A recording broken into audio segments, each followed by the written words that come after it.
The moment the lights dimmed and the wine was poured, no one expected a mother to destroy her own daughter-in-law in front of everyone. At a seemingly elegant family dinner, Margaret stood up, raised her glass, and instead of a toast, she revealed a secret that would shatter her family forever. What followed wasn't just a confrontation. It was a calculated unveiling years in the making. The dining room looked exactly the way it always did on special occasions, warm light spilling from the chandelier, polished silverware catching soft reflections, and the faint scent of rosemary drifting in from the kitchen. Everything felt carefully arranged, almost too perfect, like a photograph that had been edited one too many times. Margaret stood near the head of the table, adjusting the placement of a wine glass by a fraction of an inch. It was a habit she had developed over the years, fixing small things when the bigger ones felt out of her control. Across the room, Linda laughed softly at something Ethan had just said. The sound was light, effortless, convincing. Anyone watching them would have believed they were the kind of couple people admired, successful, composed, deeply in love. Linda had a way of creating that impression wherever she went. Her posture, her smile, even the way she tilted her head when listening, it all seemed practiced, intentional. Margaret had once mistaken it for grace. Now she knew better. "Mom, you don't have to keep fussing over everything," Ethan said, glancing up from his phone with a half-smile. "It's just dinner. Just dinner." Margaret returned the smile, though it didn't quite reach her eyes. "Dinner is never just dinner," she replied gently.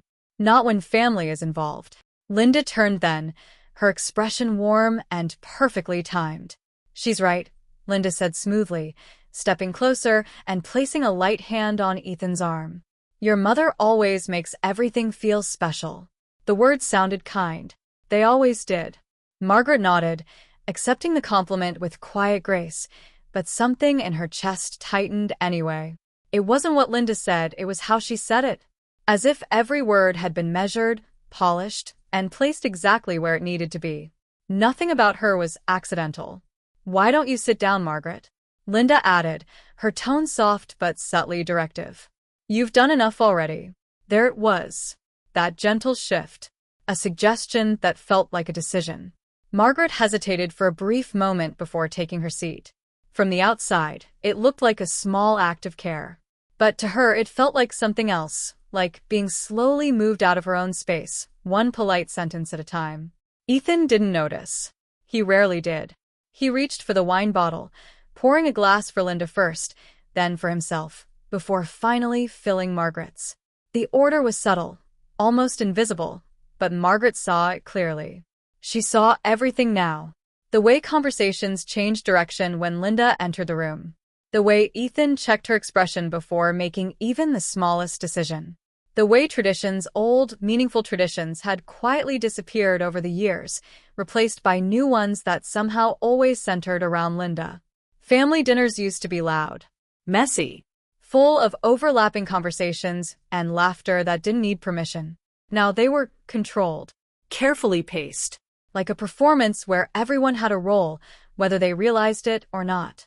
Margaret lifted her glass slightly, watching the deep red wine catch the light.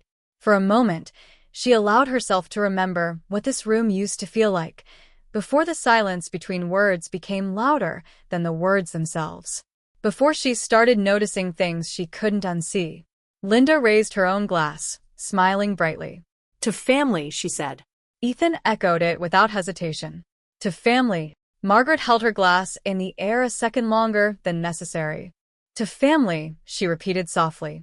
But this time, the word didn't feel as certain as it once had. And somewhere deep inside, a quiet thought began to take shape. Something in this family wasn't right. And it hadn't been for a very long time.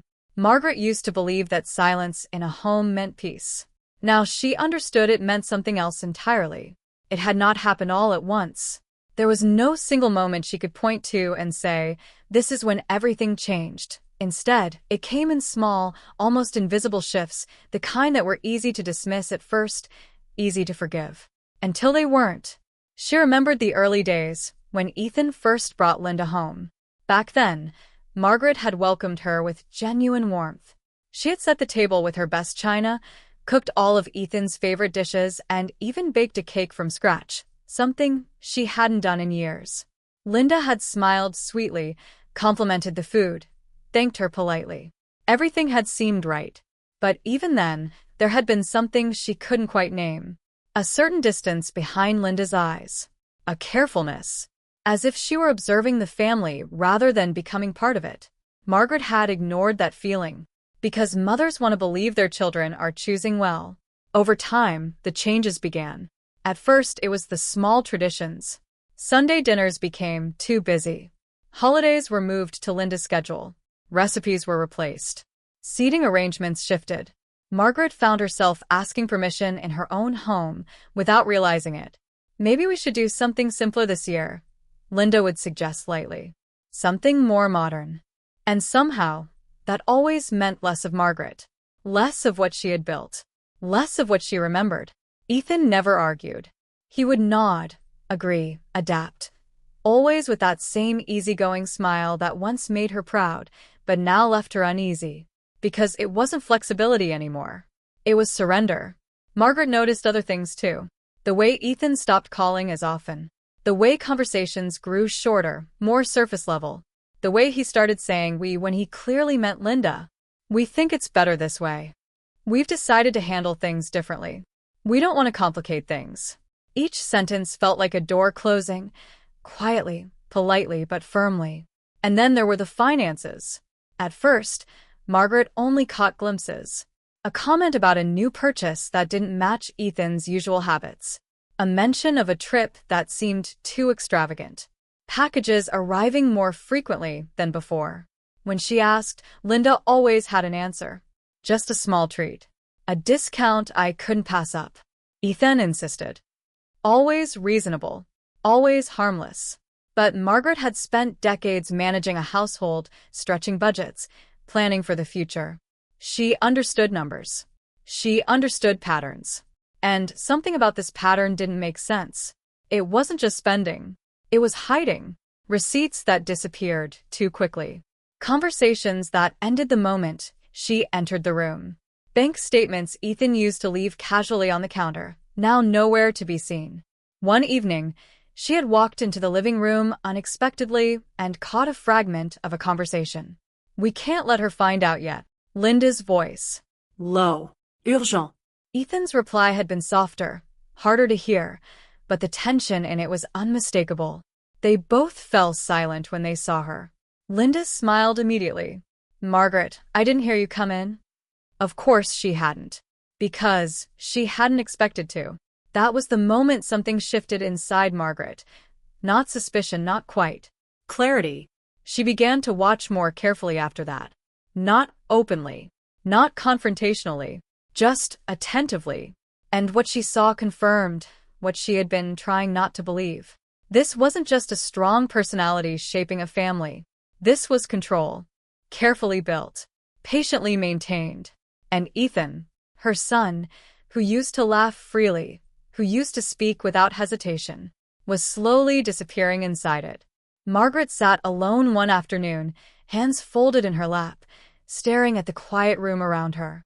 For years, she had told herself to be patient, to be understanding, To keep the peace. but peace built on silence wasn't peace at all. And for the first time, a question began to form, clear, steady, impossible to ignore. How much had she already lost by saying nothing? Margaret didn't go looking for answers. Not at first.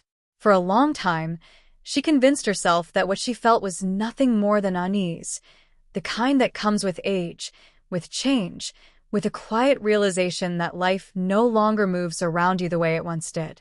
But unease has a way of turning into something sharper when ignored. It started with a letter. Nothing dramatic. No bold warnings or urgent notices. Just a plain envelope tucked between advertisements and grocery flyers in her mailbox one gray morning. She almost threw it away, but something made her pause. The return address was unfamiliar. Inside, there was a single sheet of paper. Clean. Formal. Precise. A notification. Margaret read it once. Then again. Then a third time, slower. Her fingers tightened slightly around the page. It was a confirmation of a financial account, one linked to her home address. But not her name. Linda's. Margaret frowned, her mind working carefully through the details. At first glance, it could have meant anything. A simple oversight. A shared account. A harmless explanation waiting to be given. But there was a number printed at the bottom. A balance. And it didn't make sense. Not for someone who just weeks ago had mentioned cutting back on expenses. Not for someone who claimed they were being careful. Margaret folded the paper neatly and set it on the kitchen table. For a long moment she didn't move. Then, quietly, she stood, walked to the cabinet, and pulled out an old folder she hadn't opened in years. Inside were records, Receipts. Notes. Statements. Margaret had never been careless with money. Even after Ethan grew up, even after the house was paid off, she kept everything organized. It was a habit built over decades, a quiet form of security. Now, for the first time in years, that habit felt necessary again. She began comparing Dates. amounts. Patterns. At first, nothing seemed obvious. But then, a charge here, a withdrawal there. Small enough to ignore on their own. But together, they told a different story. Margaret leaned back slightly, her eyes narrowing. This wasn't random. It was consistent, deliberate, and most importantly, Hidden. her heart didn't race. She didn't panic. Margaret wasn't that kind of woman. Instead, a cold, steady awareness settled over her. She wasn't imagining things. Something was wrong. Later that evening, she tested it. Casually. Carefully. At dinner, she glanced at Ethan with a gentle expression. "You've been working hard lately," she said. "I hope you're not overextending yourself financially." It was a simple question.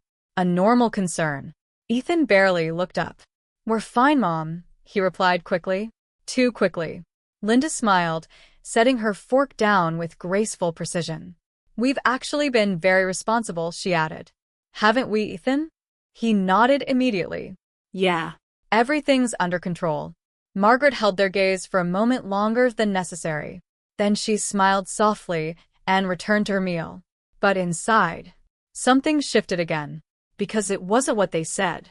It was how easily they said it. Rehearsed. Aligned. As if the answer had already been decided before the question was ever asked.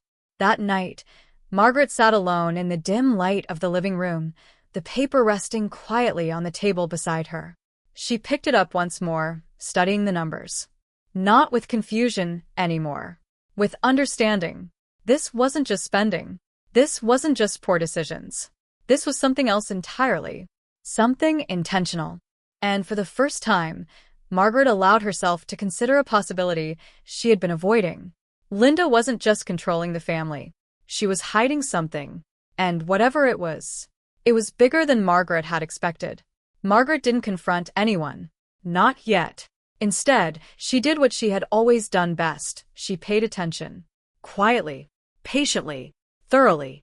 Over the next few days, she moved through the house as usual, saying little, observing everything. To anyone else, nothing had changed. She still prepared meals, still asked gentle questions, still smiled at the right moments. But inside, she was no longer passive. She was watching. It didn't take long before the pattern became impossible to ignore. Linda's spending wasn't occasional, it was constant. Packages arrived almost every day now. Not small ones either. Large boxes, carefully sealed, often opened quickly and taken upstairs before anyone else could look inside. Margaret began noting the timing. Late mornings. Early afternoons. Always when Ethan was at work. One afternoon, the doorbell rang while Linda was in the shower. Margaret hesitated for only a moment before opening the door. The delivery man handed her a sleek, well-packaged box, required signature already marked under Linda's name. Margaret thanked him, closed the door, and stood there holding it. It was heavier than she expected. And expensive. She didn't need to open it to know. Instead, she turned the box slightly, reading the label. Designer brand. One she recognized, not because she bought it but because she had seen it before. In magazines. In store windows she rarely entered. Margaret placed the box gently on the table. When Linda came downstairs minutes later, her reaction was immediate. "Oh, you got that?" she asked quickly, moving toward it. Her voice was light, but her steps were not. Margaret nodded calmly. "It just arrived." Linda forced a smile. "Just something small." Margaret said nothing. She didn't need to, because she had already started putting the pieces together. That evening, while Linda was out and Ethan was distracted in his office, Margaret returned to the kitchen table. This time, she brought a notebook. She began writing things down. Dates. Deliveries. Amounts she could estimate. Comments she remembered. At first, it felt excessive. Then it felt necessary. Because the more she listed, the clearer it became. This wasn't just luxury. It was excess. Uncontrolled. And it didn't match Ethan's income. Not even close. Margaret turned the page and wrote a single word at the top. Debt. She didn't have proof yet, but she didn't need proof to recognize warning signs. She had seen it before, years ago, in a neighbor who lost everything slowly, quietly, buried under bills no one else knew about until it was too late. The secrecy, the denial, the appearance of control, it was all the same. A few days later, confirmation came. Unintentionally. Margaret had been walking past the study when she heard Linda's voice again. Low, tense, nothing like the smooth tone she used at the dinner table. "I told you I need more time," Linda whispered sharply. A pause. "No, you can't call here." Another pause. Then, quieter. "I'll handle it. Just stop pressuring me." Margaret stood still, just out of sight. Her heart remained steady, but her mind sharpened. When Linda stepped out moments later, her expression had already changed, calm, composed, flawless, as if nothing had happened. Their eyes met briefly. Linda smiled. Margaret smiled back. Two women, both pretending, but only one of them still believed the illusion was intact. That night, Margaret sat alone again, her notebook open in front of her. The word debt stared back at her. Now it wasn't just a suspicion. It was a direction. And slowly, carefully, another thought began to form beneath it. If Linda was hiding this much, then what else was she hiding? Margaret didn't want to believe it was intentional. Even after everything she had seen, everything she had quietly confirmed, there was still a small part of her that searched for a simpler explanation. Carelessness, poor judgment, even desperation. Anything but deception. But that illusion didn't last long. Because patterns, once uncovered, don't stay contained. They expand. A week later, Margaret sat in the living room with her notebook resting closed beside her. She wasn't writing anymore, not because she had stopped observing, but because she had already seen enough to recognize what she was looking at. This wasn't new behavior. This was practiced. The realization came unexpectedly during a conversation that seemed harmless on the surface. Ethan had mentioned an old friend, someone he hadn't spoken to in years. "Yeah, Mark ran into me last week," he said casually. "Said it's been forever since we all got together." Margaret looked up slightly. "Mark from your college days?" Ethan nodded. Yeah. He asked about Linda too. There was nothing unusual about that. Until Margaret asked the next question. "And what did he say about her?" Ethan shrugged lightly. "Nothing much. Just that he thought it was strange she disappeared so quickly back then." Margaret's fingers stilled. "Disappeared?" Ethan frowned slightly, as if only just noticing the word himself. "Yeah. I guess they met briefly when we first started dating." He said she stopped showing up to things all of a sudden. "No explanation." Linda, who had been standing near the kitchen, spoke up immediately. "Oh, that," she said with a soft laugh. "I just didn't feel comfortable around that group. You know how it is sometimes." Her tone was light, dismissive, final. Ethan nodded, accepting the answer without question. But Margaret didn't, because something about it felt familiar. Too familiar. That night, after everyone had gone to bed, Margaret sat alone once again, her thoughts moving carefully through everything she had learned. And for the first time, she stopped looking only at the present. She looked backward, at the fragments she had ignored. The way Linda had no long-term friends. The way stories about her past were always vague, inconsistent, or quickly redirected. The way no one from her old life ever seemed to stay in contact. At the time, Margaret had assumed it was coincidence. Now she saw it differently. It wasn't absence. It was erasure. Linda didn't just move forward in life. She left things behind. Completely. Cleanly. As if each chapter ended the moment it no longer served her. Margaret leaned back slowly, her gaze distant. This wasn't just about money anymore. This was about behavior. A pattern of entering, adapting, taking control, and then, when necessary, disappearing, starting over somewhere else. With someone new. The thought settled heavily in her chest. Because if that pattern was true, then her family wasn't an exception. It was just the latest chapter. And suddenly, Margaret understood something that made her grip tighten slightly against the arm of her chair. This situation wasn't going to resolve itself. There would be no quiet correction. No gentle conversation. Because people who live this way don't stop when they're comfortable. They stop when they're exposed. And Linda had clearly done this before. Margaret closed her eyes for a brief moment. When she opened them again, the hesitation that had once held her back was gone, replaced by something steadier, colder, more certain. If this was a pattern, then it was only a matter of time before everything collapsed. Unless someone chose to stop it first. The call came on a quiet afternoon. Margaret almost didn't answer it. The number was unfamiliar, and she had grown used to ignoring anything that felt unnecessary. These days, she preferred silence. It was easier than sorting through conversations that rarely meant what they sounded like. But something, perhaps instinct, perhaps timing, made her pick up. Hello. There was a brief pause on the other end. Then a woman's voice, hesitant but steady. Is this Margaret? Margaret straightened slightly. Yes. Who is this? Another pause. As if the woman was choosing her words carefully.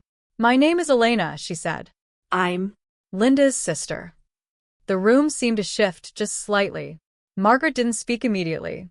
Because in all the years she had known Linda, she had never once heard her mention a sister. Not clearly. Not directly. Just vague references. Distant relatives. Nothing concrete. I see, Margaret replied calmly. What can I do for you? Elena exhaled softly, as if relieved Margaret hadn't hung up. I know this might sound strange, she said, but I need to talk to you. About Linda. Margaret's gaze lowered slightly, her mind already moving ahead of the conversation.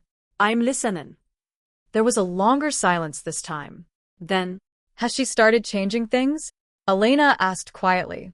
Margaret's fingers tightened just a fraction around the phone. What do you mean? Another breath. Controlling decisions. Isolating people.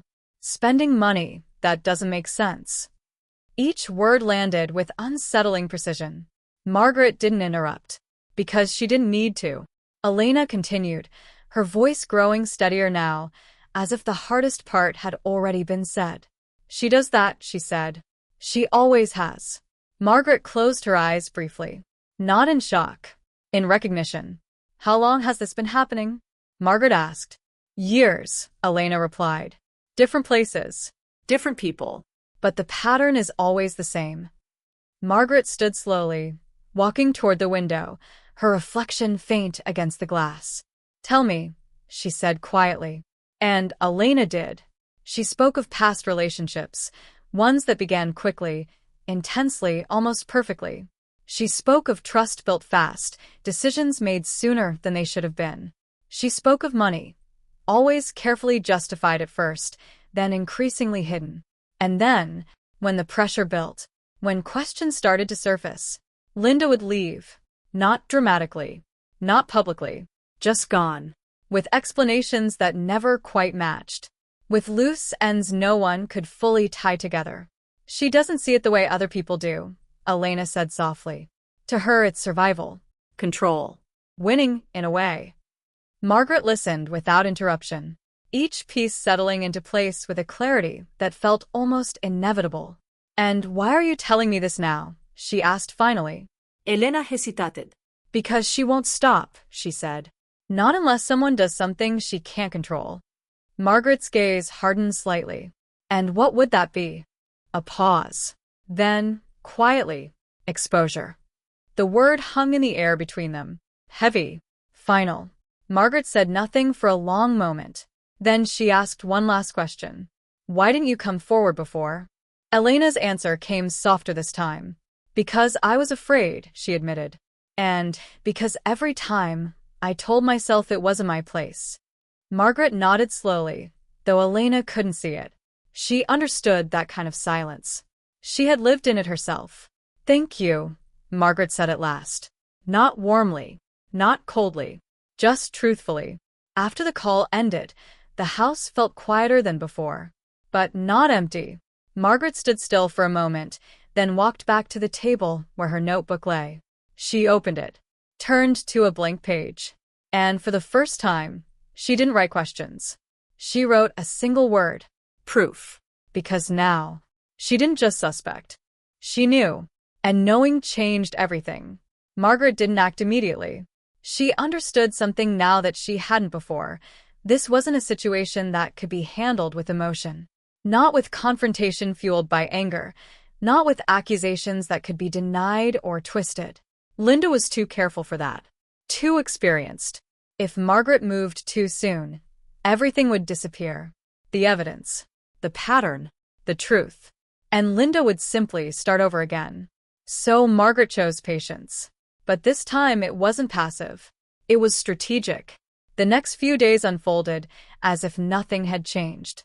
Margaret still moved through the house with the same quiet rhythm. She still asked gentle questions, still smiled when expected, still played the role Linda believed she understood. But behind that calm surface, everything was shifting. Margaret began organizing. Not just mentally, but physically. Documents were gathered carefully. Not removed. Not hidden in obvious ways. Just relocated. Copied. Secured. Bank records. Delivery receipts. Dates, times, conversations. Every detail she had written in her notebook was now being aligned into something clearer. Something undeniable. She wasn't building suspicion anymore. She was building a case. And she was meticulous. Every piece of information had to stand on its own. Every connection had to be clear. Because Margaret knew one thing for certain. If she was going to expose Linda, there could be no room for doubt. One evening, she sat at the dining table long after everyone else had gone to bed. The same table where so many quiet tensions had unfolded over the years. Now it held something else. Order. Pages spread neatly in front of her. Her glasses resting low on her nose. A pen in her hand. She studied everything one more time. Not with emotion, but with precision. Patterns of spending. Hidden accounts. The timeline Elena had described, matching almost perfectly with what Margaret had uncovered herself. It all connected, too cleanly to ignore. Margaret leaned back slowly, exhaling a breath she hadn't realized she was holding. For the first time since this began, she allowed herself to think beyond discovery, toward action. Because knowing the truth wasn't enough. Not anymore. If she kept this to herself, nothing would change. Ethan would remain blind. The damage would continue. And, eventually, everything would collapse. Margaret's gaze moved slowly across the room. This house. These walls. Every memory held inside them. She had spent years protecting them, holding the family together quietly, even when it meant stepping back. But now she understood something she hadn't before. Silence wasn't protecting anything. It was allowing the damage to grow. Her fingers tapped lightly against the table, once, twice, then stilled. A decision forming. Clear. Unavoidable. She wouldn't confront Linda privately. That would only give her space to deny, to manipulate, to escape before the truth could fully surface. No. This had to be done differently. Publicly. In a place where Linda couldn't control the narrative. Where every word would be heard. Where every piece of proof would stand in the open. Margaret's eyes moved toward the calendar on the wall. Her gaze settled on a date already marked. A family dinner. One Linda herself had suggested weeks ago, an evening meant to bring everyone closer together. Margaret's lips curved slightly. Not in amusement. In certainty. It was the perfect setting. Carefully arranged. Predictable. Controlled. Or at least, that's what Linda believed. Margaret reached for her pen and made a small note beside the date. Nothing obvious, just a quiet mark. But to her, it meant everything. Because that dinner would no longer be what Linda expected. It would be something else entirely. A turning point. Margaret closed the notebook slowly, her movements calm, deliberate. There was no hesitation left now. No doubt. Only direction. If Linda had built her life on control, then Margaret would take it away. In one night, in one moment, where there would be no escape. Only truth. The evening arrived with a quiet kind of elegance. Soft music drifted through the house, low enough to feel like a background thought rather than a presence. The dining table was set with careful precision, polished glasses, neatly folded napkins, candles placed at equal distance from one another. Everything looked perfect, exactly the way Linda liked it. Margaret stood near the kitchen doorway, watching as the final details came together. She didn't adjust anything this time. She didn't need to. Tonight wasn't about perfection. It was about timing. Linda moved gracefully around the room, her expression calm, confident, entirely at ease. She wore a deep emerald dress that caught the light with every step, subtle but intentional, like everything else about her. "You see," Linda said lightly, glancing toward Ethan. It didn't take much to make this feel special. Ethan smiled, already relaxed, already proud. "It looks amazing," he said. Margaret stepped forward then, her presence quiet but steady. "It does," she agreed. Linda turned toward her, offering that familiar, polished smile. "I wanted tonight to feel meaningful," she said. "We haven't all sat together like this in a while." Margaret held her gaze for a brief moment. "No," she replied softly. "We haven't." There was something in her tone, subtle, almost unnoticeable, but it lingered just long enough to create the faintest pause. Then it passed. The doorbell rang. Guests began to arrive. Family members. A few close friends. Familiar faces filling the room with polite laughter, warm greetings, the soft clinking of glasses as conversations overlapped. Everything unfolded exactly as expected. Linda moved through it all effortlessly, welcoming each guest, guiding the flow of the evening with natural authority. She controlled the rhythm without appearing to. Margaret noticed. She noticed everything. The way Linda positioned people at the table. The way she directed conversations subtly, keeping them light, controlled. The way Ethan followed her lead without realizing it. It was seamless. Impressive, even. But tonight, Margaret wasn't watching with quiet concern. She was watching with certainty. Dinner began. Plates were served. Wine was poured. The room settled into that comfortable hum of conversation, where nothing felt urgent, nothing felt out of place. Laughter rose from one end of the table. A story shared from another. It looked like a family at peace. Margaret sat at her place, hands resting lightly in her lap, her expression calm, almost distant. She spoke when spoken to, smiled when expected, but her attention wasn't on the conversation. It was on the moment, waiting, measuring. Linda, seated across from her, seemed completely at ease. She laughed easily, leaned into Ethan occasionally, her presence warm, engaging, exactly the version of herself everyone believed in. At one point, she lifted her glass slightly. "Before we finish," Linda said, her voice smooth, drawing gentle attention from the table, "I just want to say how much I appreciate everyone being here tonight." Heads turned toward her. Smiles followed. She had done this before, many times. Margaret watched closely, because this was the part Linda understood best. Control the room, control the narrative, control the moment. Linda continued, her tone soft but confident. "Family doesn't always come together like this. And I think it's important that we remind ourselves what really matters." There were nods, murmurs of agreement. Ethan reached for her hand, squeezing it gently. Margaret's gaze didn't move. Not from Linda. Not for a second. Because she knew something no one else in that room did. This moment, this carefully built, perfectly controlled moment, was about to change. Completely. Margaret reached slowly for her glass. Not raising it yet. Just holding it. Feeling the weight of it in her hand. Her expression remained calm. But inside, everything was aligned. Everything was ready. And for the first time that evening, she wasn't waiting anymore. Margaret stood slowly.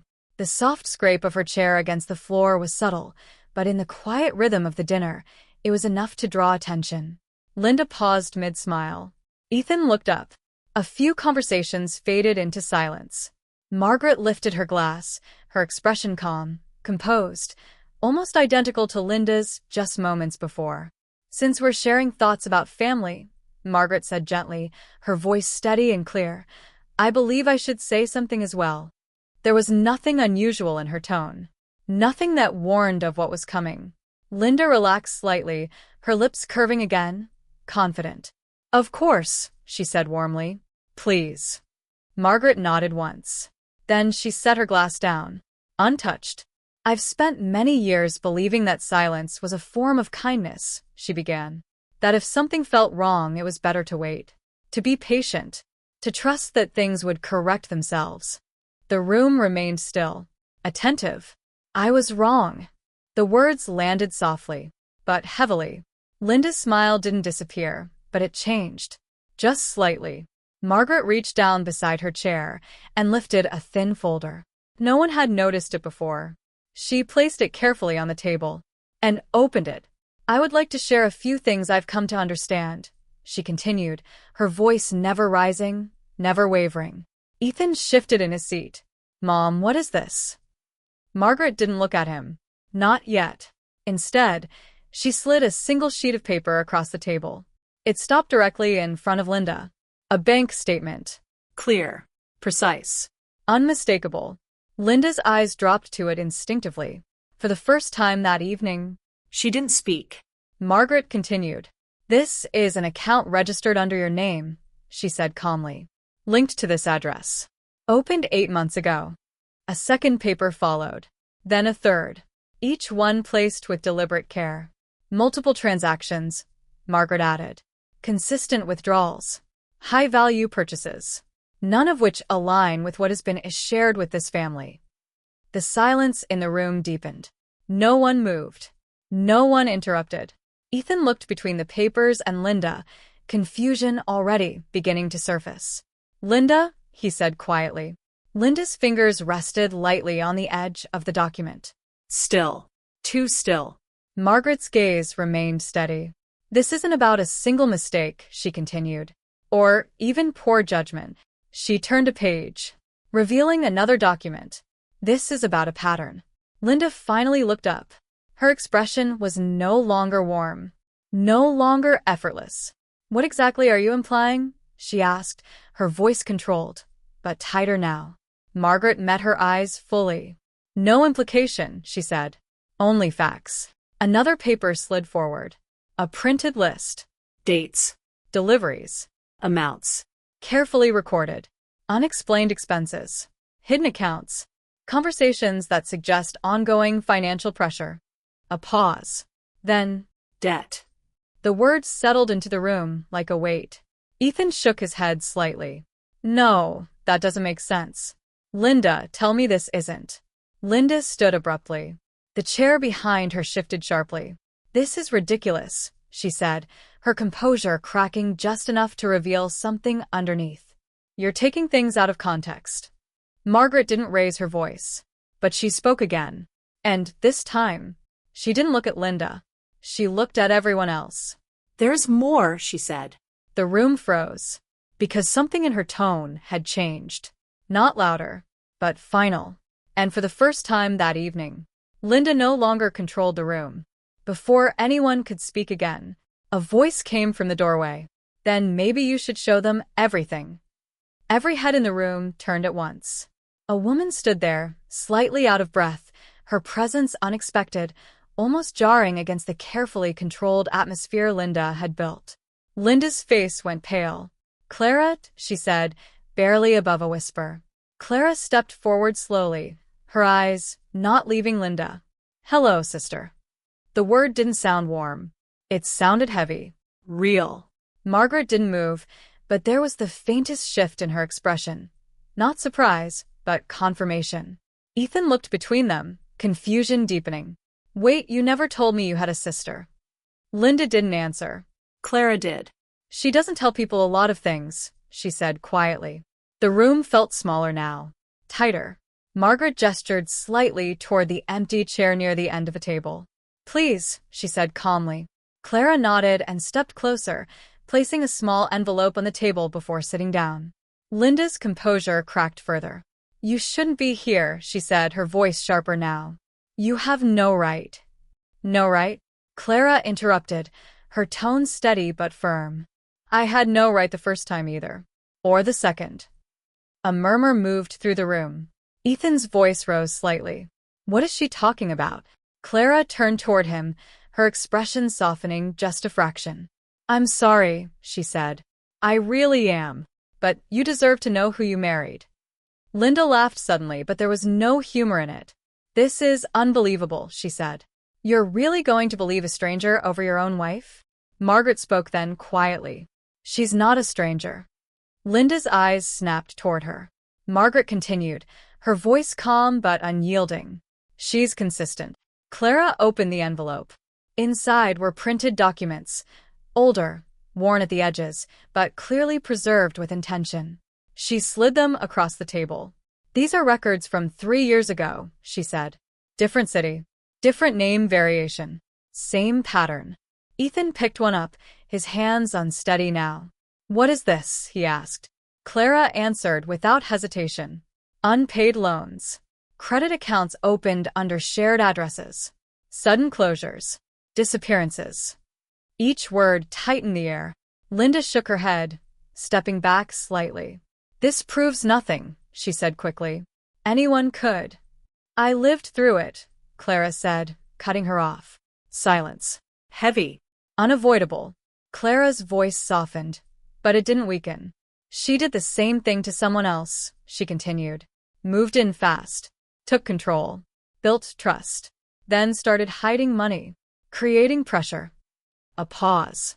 Then when things got close to collapsing, she looked directly at Linda. You left. Ethan's chair scraped loudly as he stood. No, he said, shaking his head. No, that's not. Linda, tell me this isn't true. Linda looked at him. For a moment, just a moment, there was something real in her eyes. Not control. Not calculation. Fear. But it passed quickly, replaced by something sharper. You're all turning this into something it's not, she said, her voice rising. You think a few papers and some bitter story explain everything? Margaret didn't respond. She didn't need to, because the room had already shifted. Completely. The confidence Linda carried at the start of the evening was gone. And in its place, for the first time, was uncertainty. And nowhere left to hide. Linda didn't argue again.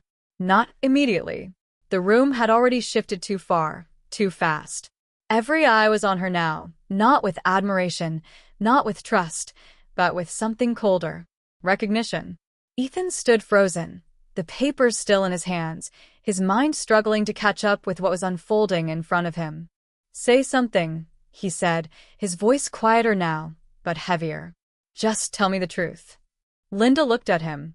For a moment, the silence stretched long enough to feel like an answer in itself. Then she exhaled slowly, and something in her posture changed.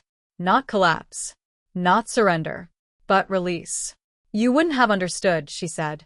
The words were calm, too calm. Ethan blinked, as if he hadn't heard correctly. What? Linda's gaze hardened slightly, her voice gaining edge. I did what I had to do, she continued. People like you, people like all of you, you think life is simple. That everything just works if you follow the rules. She let out a short, dry laugh. It doesn't. Margaret watched her closely. Because this was the first time Linda wasn't performing. This was something else. Raw. Unfiltered. You call it manipulation, Linda went on. I call it survival. Clara shook her head quietly. No. Survival doesn't leave people broken behind you. Linda didn't look at her. She didn't look at anyone except Ethan. I built everything here, she said. This life. This image. This family you all seem so desperate to protect. Her eyes flickered briefly toward Margaret. And now suddenly I'm the villain? Margaret didn't respond. Because this wasn't about winning an argument.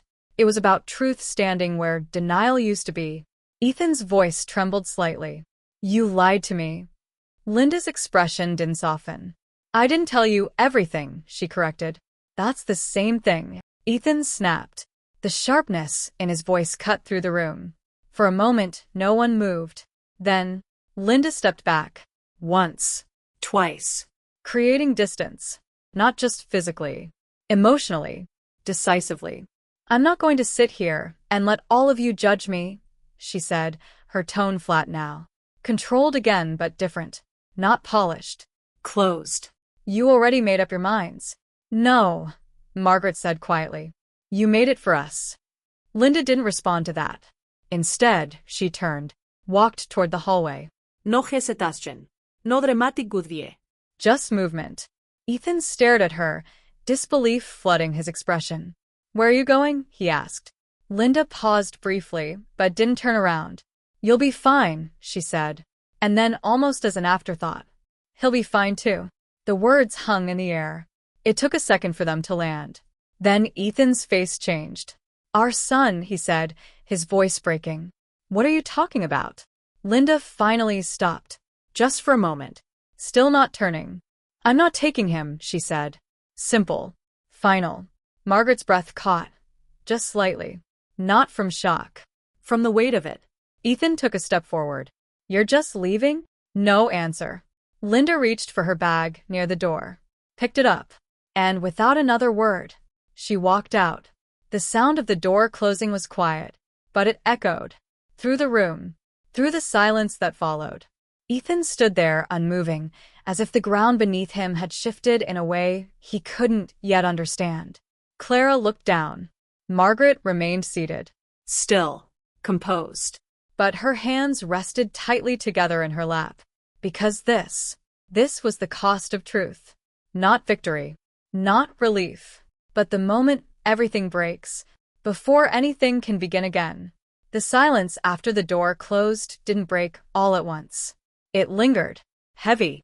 Unfamiliar. As if the house itself was trying to understand what had just happened. Ethan remained standing in the middle of the room, his eyes fixed on the door long after Linda was gone. The papers in his hand trembled slightly, though he didn't seem to notice. No one spoke, because there was nothing left to say that wouldn't make it more real. Margaret watched him carefully, not with judgment, not with "I told you so," but with a quiet, steady presence. The kind she had always offered him, long before any of this began. Ethan, she said softly.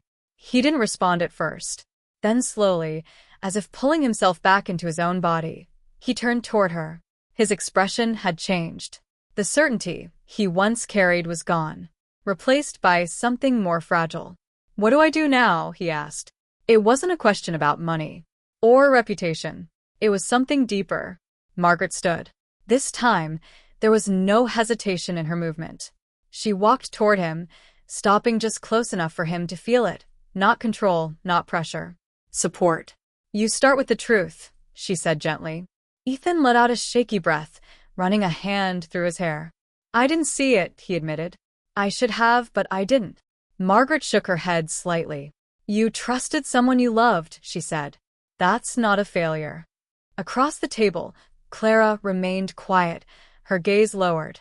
The weight of her own silence, years of it, still sat heavily on her shoulders. Margaret glanced at her briefly, then nodded. Not blame, acknowledgement. Because everyone in that room had, in some way, chosen silence once. And, tonight, that silence had ended. A small sound came from the hallway. Soft footsteps. Ethan turned instinctively. A little boy stood there, half hidden, holding onto the edge of the wall. Confused. Uncertain. Dad, he asked quietly. Ethan's entire expression shifted. Everything else, shock, anger, disbelief, fell away in an instant. He crossed the room quickly, kneeling down in front of his son. Hey, it's okay, he said, his voice gentler now. Everything's okay. The boy looked past him briefly, toward the door. Where's Mom? The question hung in the air. Ethan hesitated. Just for a second. Then he pulled his son closer. "She's not here right now," he said carefully. "But I'm here." The boy nodded slowly, accepting the answer in the way children do, without needing every detail. Margaret watched them, something softening in her chest. Not relief. Not quite. But something close to it. Because despite everything that had broken, this remained. Connection. Truth. A chance to rebuild. Later that night, after the guests had quietly left and the house had settled into a different kind of stillness, Margaret stood by the window. The same place she had stood before. But nothing felt the same. Behind her, she could hear Ethan in the other room, speaking softly to his son. Present. Attentive. Real. Margaret closed her eyes briefly. For years, she had believed that keeping peace meant holding everything together, no matter the cost. Tonight had shown her otherwise. Sometimes things have to fall apart, so something honest can take their place. She opened her eyes again, her reflection faint in the glass. Tired, but steady. And for the first time in a long while, at peace with the truth. Because this family had not ended tonight. It had begun again. Not built on appearances. Not on control. But on something far more fragile. And far more real. Trust. And this time, they would protect it.